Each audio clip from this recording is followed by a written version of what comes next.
Şimdi soket ile arkadaşlar bir mesajlaşma örneği yapmıştık. Bakın ben mesaj geldiğinde bana uyarı ver. Örneğin bir mesaj geldiğinde bana uyarı vermesini istiyorum. Bunu nasıl yapabiliriz? Şimdi ben örneğin buraya tikte olursa mesaj geldiğinde bana uyarı versin. Şimdi onun için ben buraya bakın input type checkbox id check mesaj geldiğinde uyarı ver yazdım. Şimdi soket onun için arkadaşlar. Yani neden soket on? Çünkü mesajlar geldiğinde soket onunla biz klientlere sayfamıza dağıtıyoruz. Şimdi var durum diyorum. Durum diye bir değişkenim olsun. Pardon, durum diye bir değişkenim olsun. Ve bu durum ne belli etsin arkadaşlar. Şunu da document. Bu editörümüzde neden çalışmıyor bir türlü arkadaşlar. Get elements by id neydi, id'si neydi, change çıktı. İsterse query selector da kullanabiliriz. Neydi, query, evet, hangi durumunu, change durumunu kontrol edeceğiz arkadaşlar. Şimdi varsa diyoruz, yani bir durum eşittirse, bakın durum eşittir true ise, burada durum eşittir true ise, yani tikli ise ne yapsın? Bir mp3 veya bir notification sesi çalsın. Ben onu daha önce kopyaladım. Şimdi yanıt vermiyor. Yanıt vermesini bekleyeceğiz. Maalesef bilgisayarımız çok yavaş. Milattan önceki bilgisayarlarla çalışıyoruz. Neydi? Biz de dosya tanımlayalım arkadaşlar. Bir ses tanımlayalım. Var diyorum. Ses dedim. Ve bu ses neydi? Ne var arkadaşlar? Audio. Yani pardon, bir harfle yazacağız. Audio arkadaşlar. Ve yolunu belirteceğiz. Ben daha önce arkadaşlar yolunu internetten aldım, küçük bir dosyayı, yolunu buraya aldım. Ve en sonunda arkadaşlar neden sesi play ediyoruz. Bu kadar basit.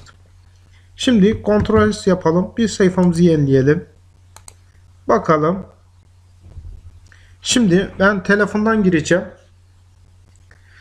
Burada ismi ne olsun? Dersiz olsun arkadaşlar. Şimdi mesaj geldiğinde uyarı vermesini istiyorum. Bir deneyelim bakalım. Öncelikle telefondan bir girelim. Telefondan nasıl girdiğini daha önce biz görüyorduk. Biraz bekleyeceğiz. http buradan. ipconfig ile arkadaşlar ne alıyorduk? ipconfig ile bilgisayarımızın IP'sini alıyorduk. Sonra neydi? Hangi porttan bağlanıyorsak biz oraya bağlanıyorduk. 168 neydi? 1.6 miydi arkadaşlar? Evet, şu anda bir bağlantı yaptım. İsmimi sordu. Buna da biz dertli diyelim. OK diyelim. Bir öncelikle bir selam verelim. Selam diye yazalım. Ve Enter'a bastığım anda arkadaşlar bakın selam geldi. Şimdi mesaj geldiğinde uyarı ver. Tikli tıkladım. Bu da falan merhaba yazsın. Evet, bakın mesaj sesi geldi, dikkat ederseniz. Tekrar edin. Bakın iyi dinleyin arkadaşlar. Bakın. Merhaba. Hatta rastgele bir şeyler yazıyorum. Gönderiyorum. Bakın mesaj geldi. Bak, tiki kaldırıyorum.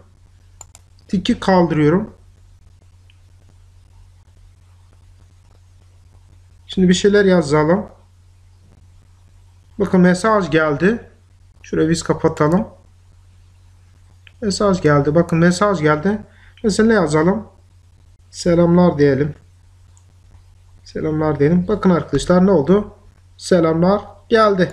Şimdi tik koyalım buraya. O diyelim. Böyle ok diyelim. Bakın arkadaşlar ne oldu? Mesaj sesi geldi. İşte ne yapabilirsiniz? Bu kadar basit. Yapacağınız tek şey, checkbox seçili ise new ID diyerek yolunu belirtip ses play yapmanız yeterli.